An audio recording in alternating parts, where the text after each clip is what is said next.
Welcome to Global Dispatches, a podcast for the foreign policy and global development communities and anyone who wants a deeper understanding of what is driving events in the world today. I'm your host, Mark Leon Goldberg, editor of UN Dispatch.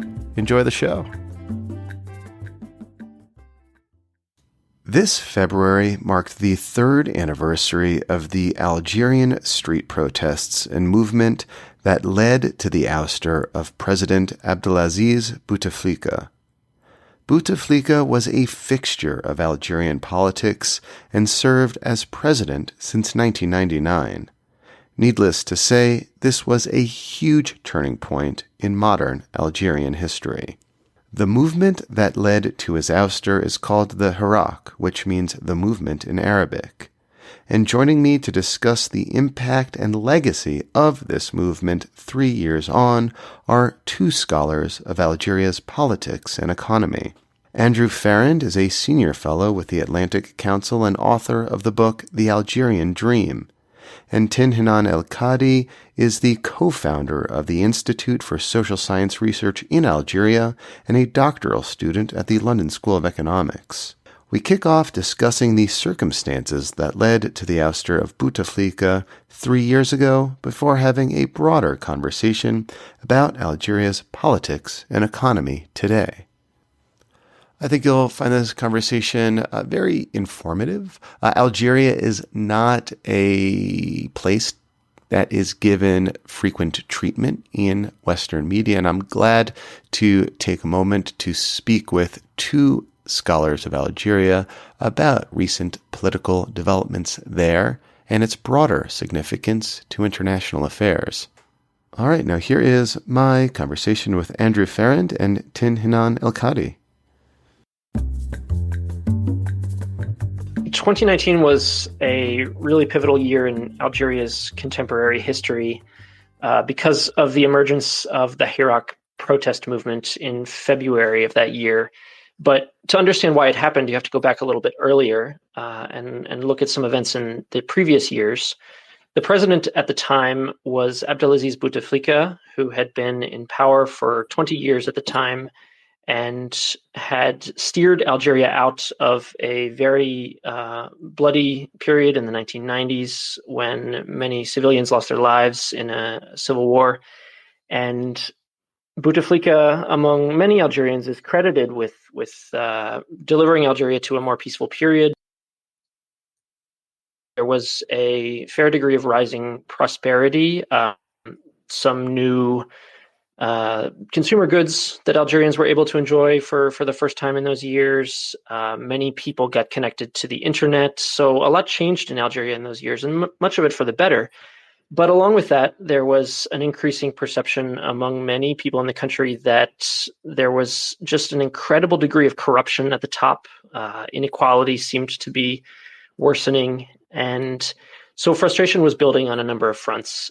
Throughout those years, Algeria was not without protest. Of course, before the Hirak, there was a lot of localized sort of micro protests, if you will, that were around localized issues. So people had frustrations, but they tended to be quite atomized and distinct.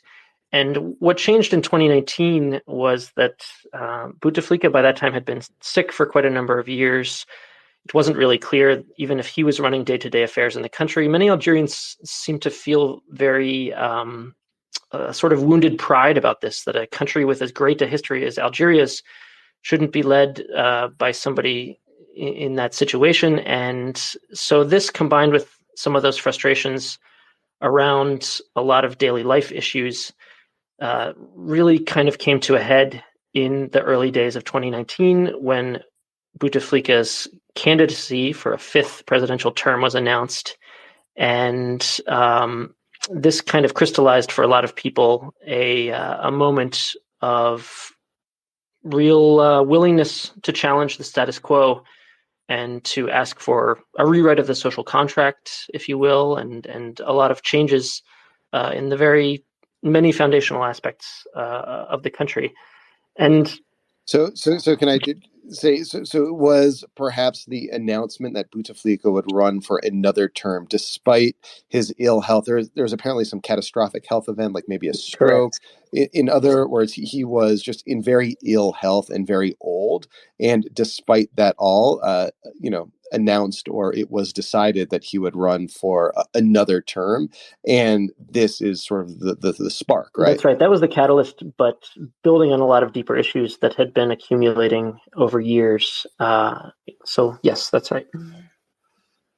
And Tin, can you take us back to 2019 as well? You were there, you were, on the streets. What was it like? Like, what motivated those in the movement to take to the streets so dramatically back then? Hi, can you hear me? Yes. Great. Well, to add to what Andrew was saying, in 2019, there was like a deep sense of humiliation that you had a population that was overwhelmingly young. So in the latest statistics, it seems that like over 70% of Algerians are under 40.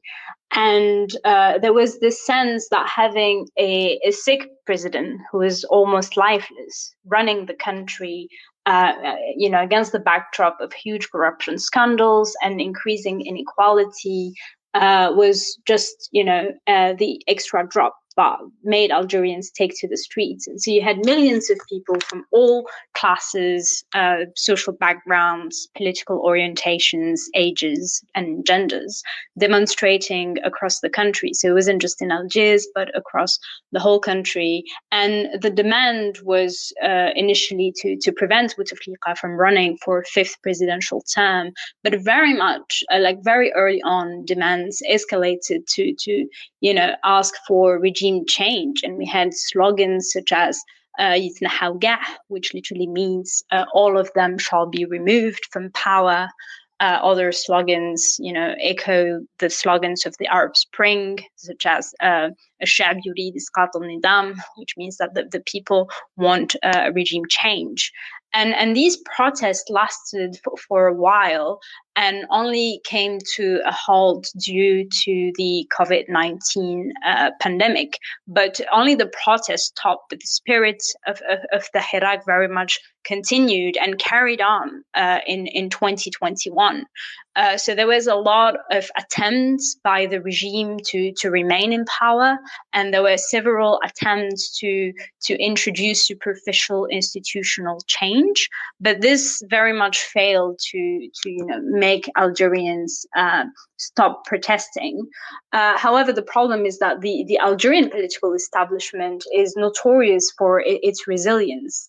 And this is what Algerians call le pouvoir, the power. And this could be maybe best described as an opaque network of military generals and political elite and some economic elites. And this pouvoir, this political establishment has, with some variations, managed to rule the country without interruption since independence, really, from France in 1962. And so, there were loads of attempts to maintain the regime in place, but the spirit of the Hirak is still very much present nowadays, because there has been no significant change, and Algerians are overwhelmingly disappointed by what happened, since 2019. There was, a clear roadmap that consisted of having presidential elections followed by constitutional amendment that did nothing in changing the structures of power within the country and actually further entrenched the president's power. And nowadays, most people feel disconnected from the political, from their political leaders. And the crisis of legitimacy has remained untouched. Well, so let me ask you this then. So you have this pouvoir, this sort of opaque network of power brokers. Sorry, I'm getting feedback from you. Just go on mute for a second. Thanks. So let me ask you this. So you have this pouvoir, this sort of elite network of opaque power brokers, as you described them, that did I suppose decide that Bouteflika has to go, and he went.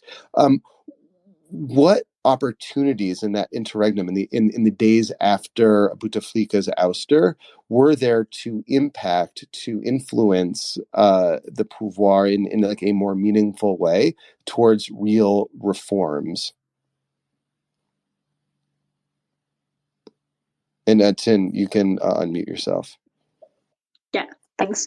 So in 2019, many would argue that Algeria had a historic opportunity to really dismantle the regime and go towards meaningful structural change.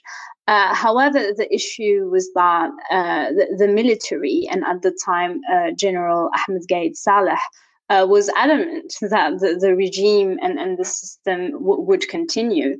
One needs to understand that, and here, to be honest, I think both Andrew and I are quite pro-Hirak, so I'm going to try and play the devil's advocate and present the counter-argument and a very common critique that people make towards the Hirak, and it's the idea that the popular movement actually failed to come up with representatives and that it did not put forward any serious alternative for political change or for a peaceful democratic transition. And this is why it failed to achieve success and the regime was able to stay in power. But if it's true that the Hirak is very much a horizontal movement, it is a leaderless movement, it's simply not factual to say that the movement did not put forward roadmaps for achieving a peaceful political transition. There were actually dozens of potentially fruitful political initiatives in 2019, but also in 2020. And this is just a recent one that appeared yesterday. The problem was that all these political initiatives emerging from the Algerian civil society were, faced a very stubborn army that perceives itself as the legitimate ruler of the country.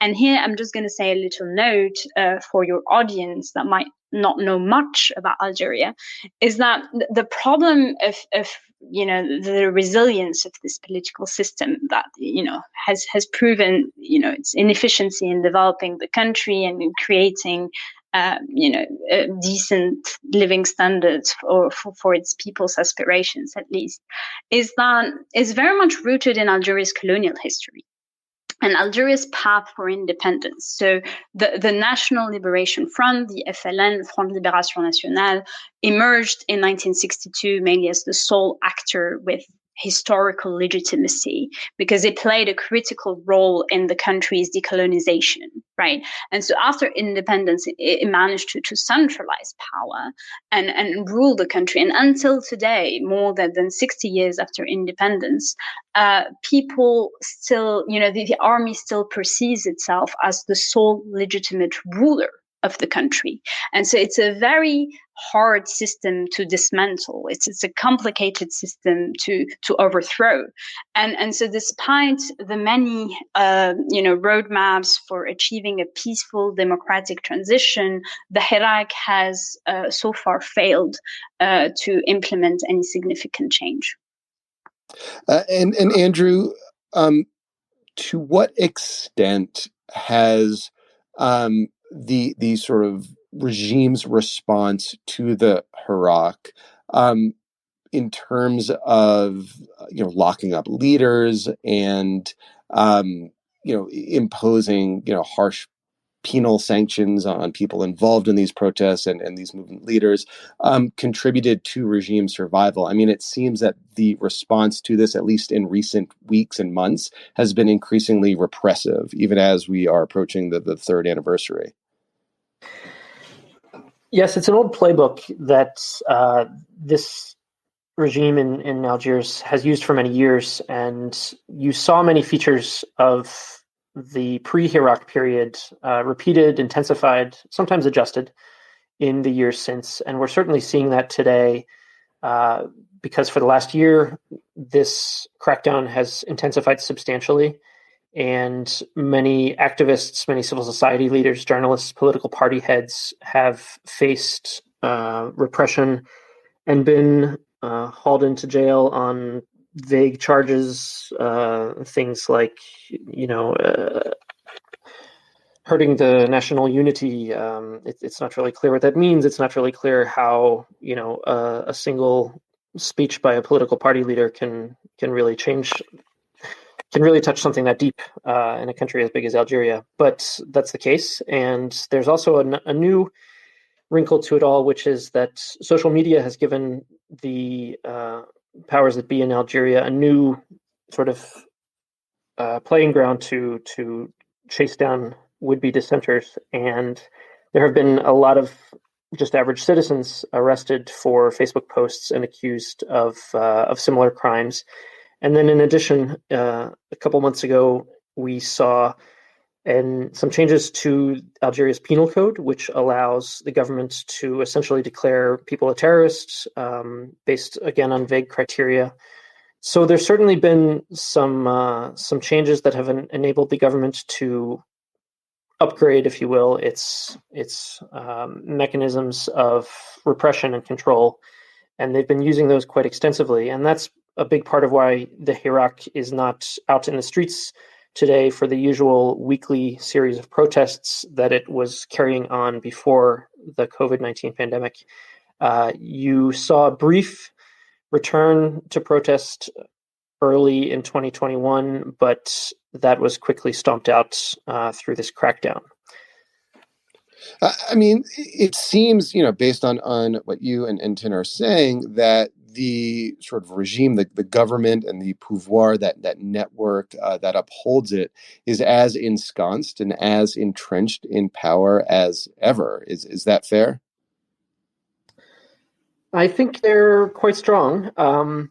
You do wonder sometimes when they take a 22-year-old unemployed guy and throw him in jail for writing a Facebook comment and saying that he's shaken the foundations of the state or something like this. It doesn't exactly seem like those moves come from a position of strength. But there are many ways in which the army has quite clearly maintained a monopoly on control of the country. It has shown, as Tinhinane said, no willingness to negotiate. And I share her belief that there were many useful proposals that were put forward by elements within the Hirak and within civil society. But unfortunately, they did not really get a fair hearing, I think, by the army, which looked at people like civil society leaders quite disdainfully, frankly, and didn't really take those proposals seriously. Algeria might be in a very different place today if they had, and I think it might be in a place that ultimately would be much more sustainable in the long term, because the path that it is on today, while it is deeply resilient, this system that's in place today, as Tinhinane has said, I believe that there are ways in which it's going to be very difficult to continue with business as usual as global energy markets change, as climate change, takes over large parts of, this part of the world of North Africa and really shapes communities very strongly. So there are big challenges ahead, and many Algerians who I know who have continued to push for change in the last months are concerned, I think, primarily about this medium and long term and about Algeria's ability to weather what might come ahead. It's quite clear where things stand in the immediate term, but further down the road, there's a lot of challenges that look quite daunting. Well, can I ask you about one of those long-term challenges, climate change you just referenced? How does climate change, or climate change, impact the regime's long-term hold on power, its survival? Algeria has significant problems with food security right now. Because of its oil and gas wealth, for many years, it's been able to import large quantities of wheat and milk and other staple goods that it's not producing domestically. But those needs could rise dramatically in the future if local production is cut back by drought. There's currently a very severe drought in the western part of the country and in Morocco. And the country has faced quite bad drought in the last few years quite consistently. And so many people are concerned by the levels of reservoirs and the ability of the government just to provide water for, keep the pipes full across the country. And then you look at things like agriculture, and the challenges are even deeper, where this could considerably impact the country's food supply. There's a large aquifer under much of southern Algeria, but that has been consistently dropping over the years, and many farmers in southern communities have expressed concern that this aquifer might be depleted and they won't be able to conduct the sorts of traditional agriculture they have for many centuries in a lot of these desert communities. So there are serious challenges on these fronts that I think many Algerians have heard of and are aware of, and the government even has some plans on the table somewhere to do something about these. There are some plans to transition to green energy, et cetera, but it doesn't seem like those plans are high priorities right now, or that these concerns are being taken as seriously as they should be. And Tin, sort of similarly, like, to what extent is Algeria's economic situation linked to the regime's, medium and long-term survival prospects? Yeah, I think this is the most important threat at the moment for regime survival. So currently the situation, in Algeria's economy is quite grim. Although oil prices have experienced a rebound in recent months with, the Saharan blend, I think, was selling at around $90 a barrel recently, but all economic indicators are moving to the red zone. The pandemic hit the Algerian economy quite hard. Lockdown measures and the fall in hydrocarbon prices in 2020 resulted in an important contraction of real GDP growth. I think it was around 5.5% or 6%.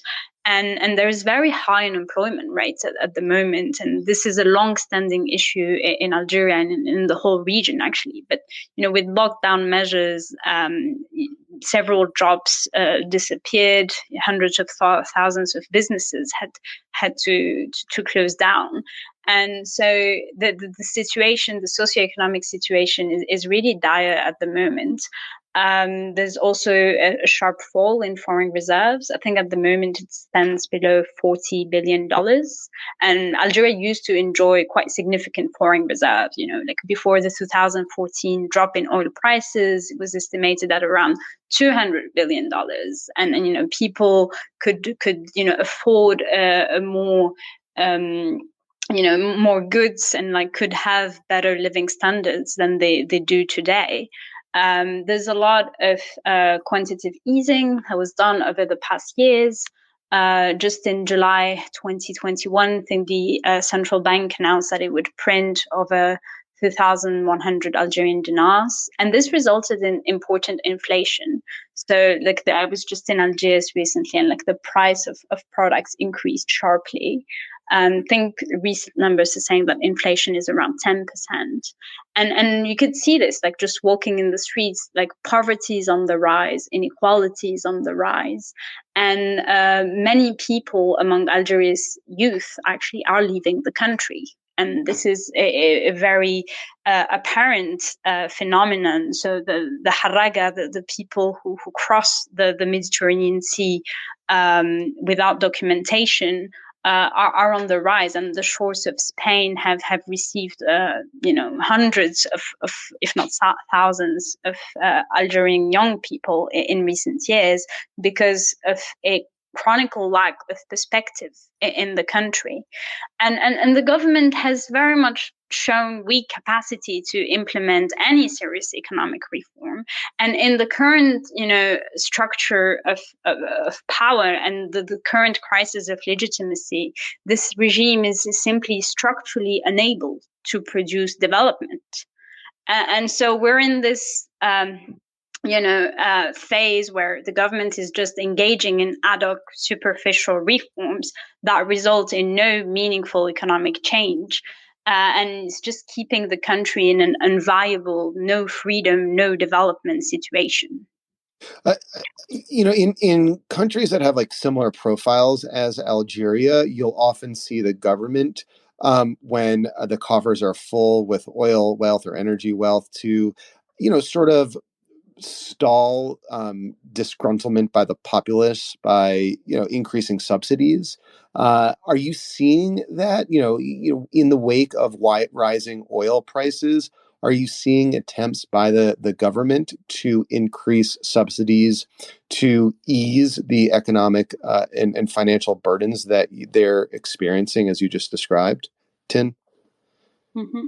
Yeah, absolutely. This is very common. It's classic, authoritarian oil-rich country politics. So at some point when foreign reserves were depleting, we've seen many subsidies, and you need to know that the Algerian economy is a heavily subsidized economy, one of the most subsidized of the region.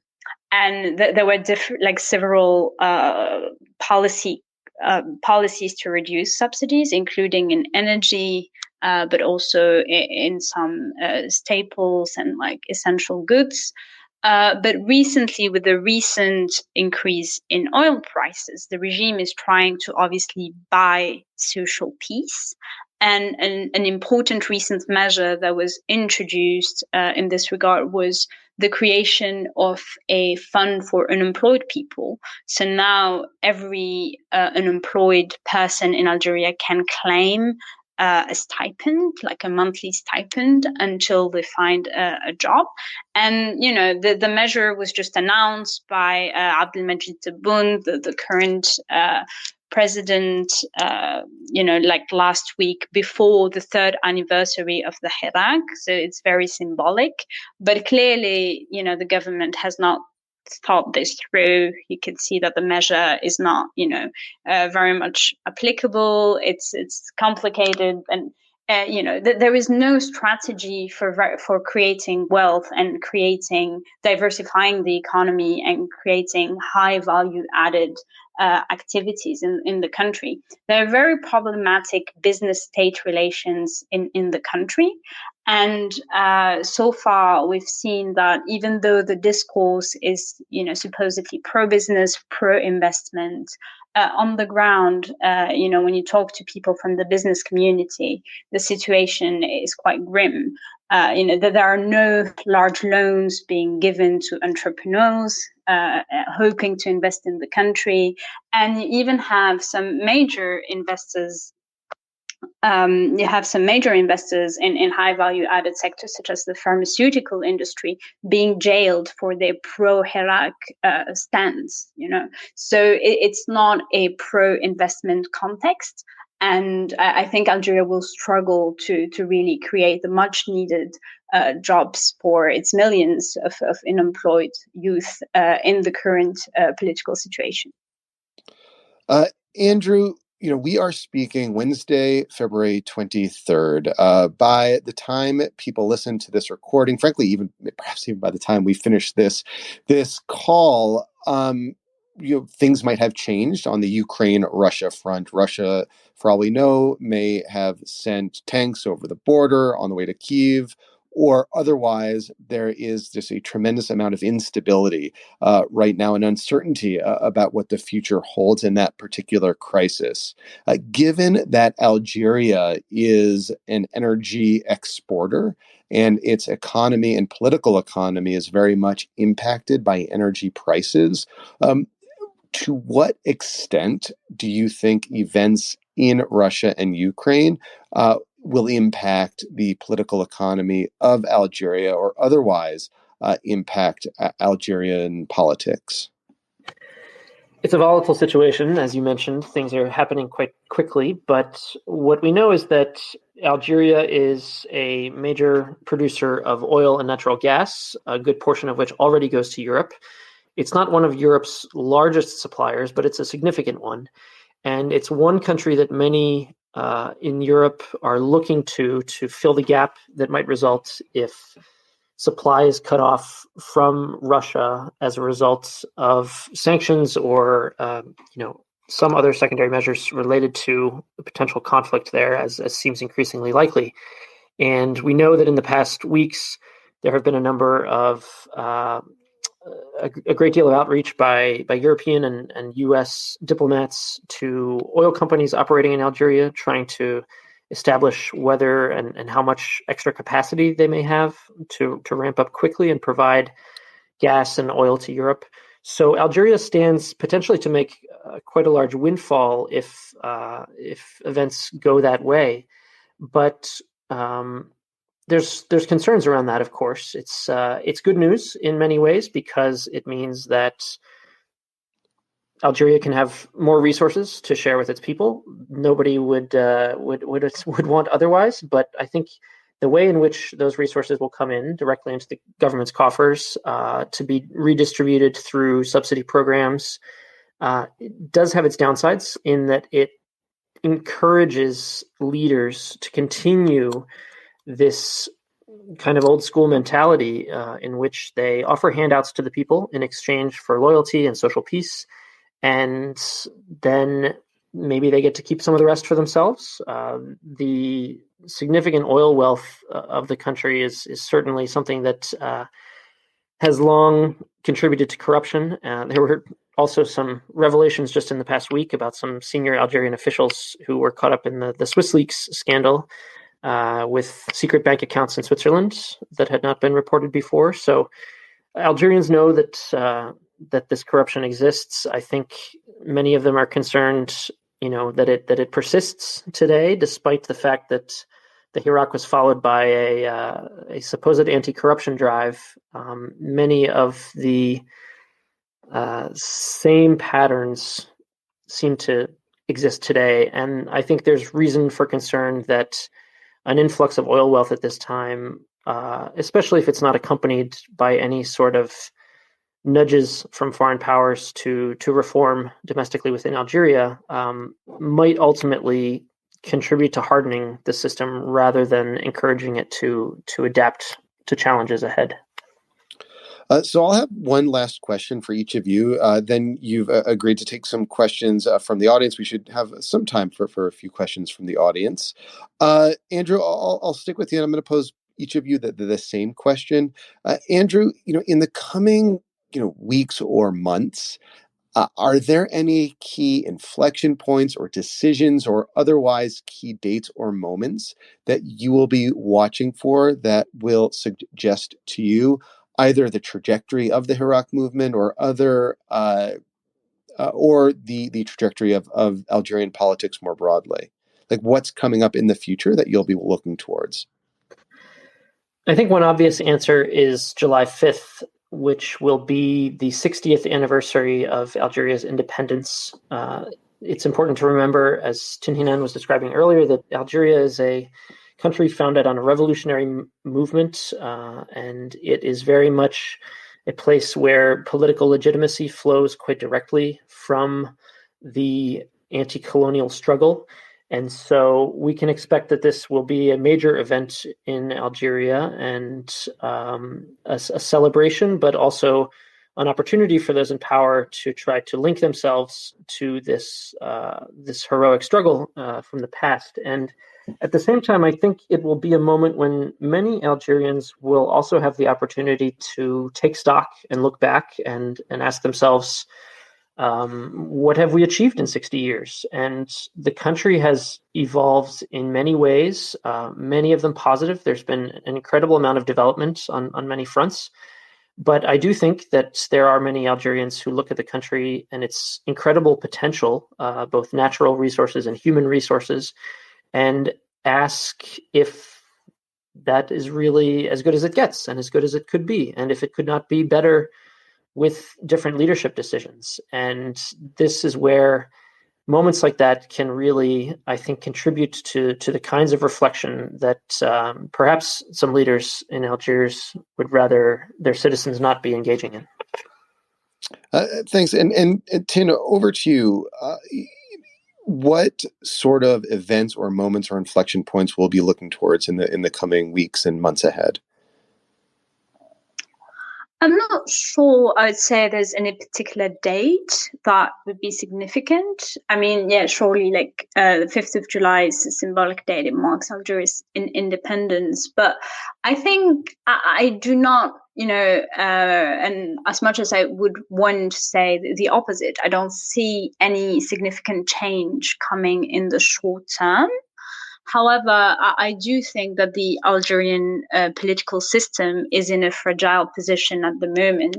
And I think the most important inflection would be socioeconomic. So the economic situation, I think at the moment, is a very weak front, and that the regime will not be able to, rely on redistribution as it has done over the past decade to buy social peace. So there is very much growing anger within Algeria for like the rapidly deteriorating living conditions.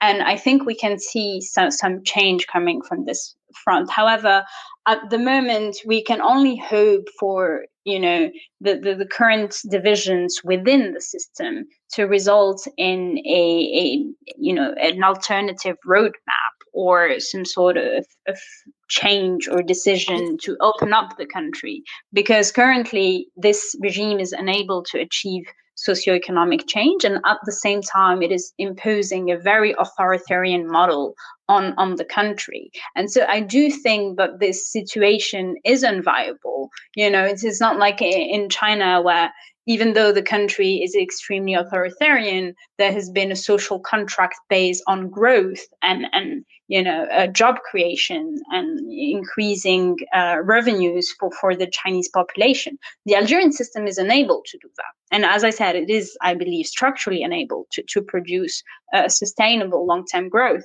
And so I do believe that at some point an inflection is going to come from that front, from the socioeconomic front.